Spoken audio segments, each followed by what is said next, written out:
Five senses in the mind are still. When the reasoning intellect rests in silence, then begins the highest one. A warm welcome to all the viewers. My name is Khushi, and now I shall be discussing chapter 7 of the book Think Like a Monk by J. Shetty. So, the first part is the monkey mind. What should I have for dinner? Have I saved enough for the holiday this year? Why am I here? Why is my date 5 minutes late? What will happen this week at work? These are all the genuine questions that deserves answer, but none of them will be resolved while we swing from branch to branch and thoughts to thoughts. This is the jungle of the untrained mind. Once a senior monk tells the author a story about the dilemmas about which we all agonize over, in which an elder tells his grandson that every choice in our life is a battle between two wolves inside us. One represents anger, fear, lies, insecurity, envy, and greed, and the other represents peace, love, compassion, kindness, and humility. They both compete for supremacy. So, which wolf wins? The grandson asks. The one you feed, the elder replies. But how do we feed them? Jay asks his teacher. So the teacher replies, by what you read and hear, by who you spend your time with, by what you do with your time, and by how you focus your energy and attention. The Bhagavad Gita states, for one who has conquered his mind will be his best of friends. And for those who has failed to do so, his mind will be his greatest enemy. Next, second part is the parent and the child. The monkey mind is a child and the monk mind is an adult. A child starts crying when it doesn't get what it wants, ignoring what it already has. A child struggles to appreciate real value. It can happily trade a stock certificate for some candy. When something challenges us in some way, a childlike mind reacts immediately. When a parent isn't supervising, the child climbs the counter near the hot stove to get the cookie jar and the trouble follows. On the other hand, if the parent is too controlling, the child gets bitter, resentful, and risk averse. As with all the parent-child relationships, striking the right balance is an ongoing challenge. This then is the first step of understanding our minds, simply being aware of different voices inside us. So the third part is drive the chariot of the mind. Beyond the parent-child model, the monk teachings have different analogy of competing voices in our head. In this analogy, the chariot is the body, the reins are the mind, the horses are the five senses, and the charioteer is the intellect. Sure, this description is quite complicated, but bear with me. In the untrained state, the charioteer, that is the intellect, is asleep. So the horses have control over the reins, that is the mind, and drive the body, that is the chariot, wherever they please. They see a tasty looking shrub, they bend to eat it. Something startles them, they spook. In the same way, our senses are activated by food, money, power, influences, etc.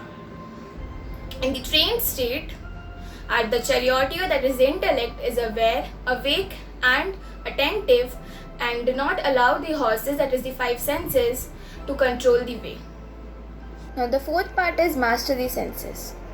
From the monk's perspective, to train the mind and energy, the greatest power is self-control. Meditation is an important tool that allows us to regulate the sensory inputs, but we can also train our mind by building a relationship between child and an adult mind. Next, the fifth part is invest in the conscious mind. Just as you are not your mind, you are not your thoughts.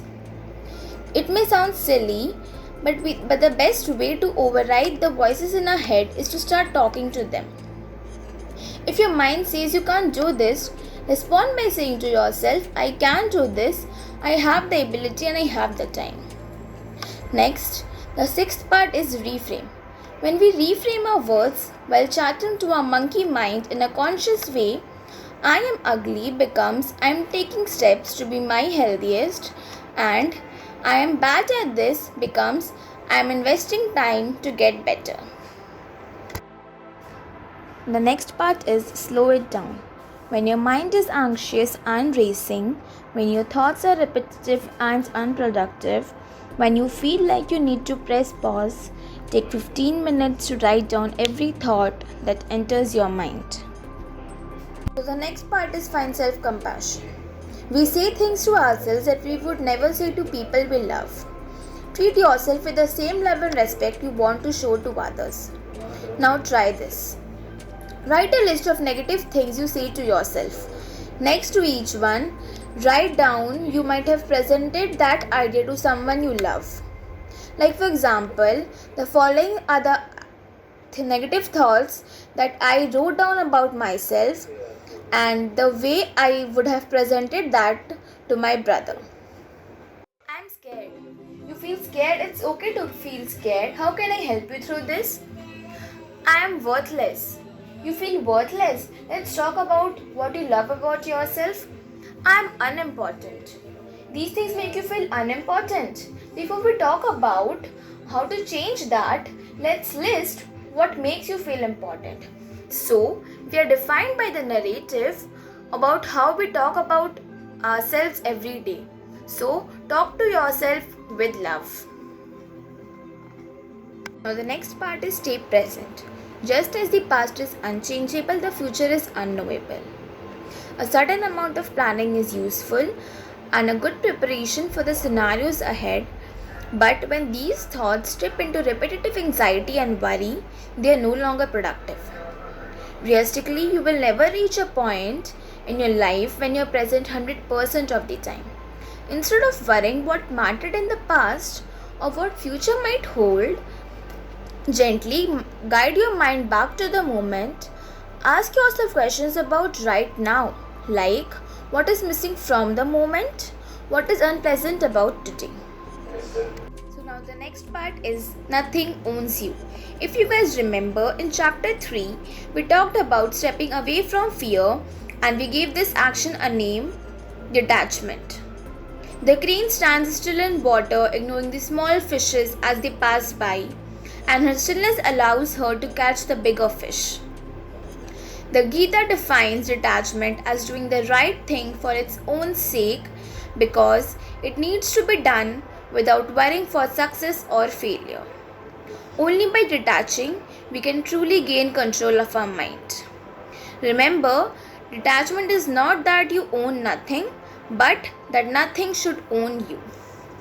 Next is how to detach. Once you have diagnosed an attachment, the next step is to stop and rethink it. What do you want to add or subtract? At first, when you make a change, your mind may rebel and look for ways to ease the transition. Like for example, if I want to eat less sugar, then reading articles linking sugar to cancer would strengthen my intellect and motivate me to persist. Once the initial pangs of desire abate, you will feel the benefits of detachment and find more clarity and perspective. You will also be able to have more control over your monkey mind. Now the next and the last part is mind maintenance. Detachment does not mean we completely ignore our body and mind. Our body is important, so we need to take care of it, feed it and keep it healthy. The more practice you have at tuning into your mind, the less effort it takes. If we work every day to cleanse our thoughts, our mind will be pure and calm and ready for growth. We can deal with new challenges before they multiply and becomes unmanageable. Our ego is often what holds us back from gaining true knowledge, steering our mind from impulse and impression. So, if you guys agree with me, don't forget to watch our next upcoming video to know how ego influences our mind and how to bring it back down to size. Thank you.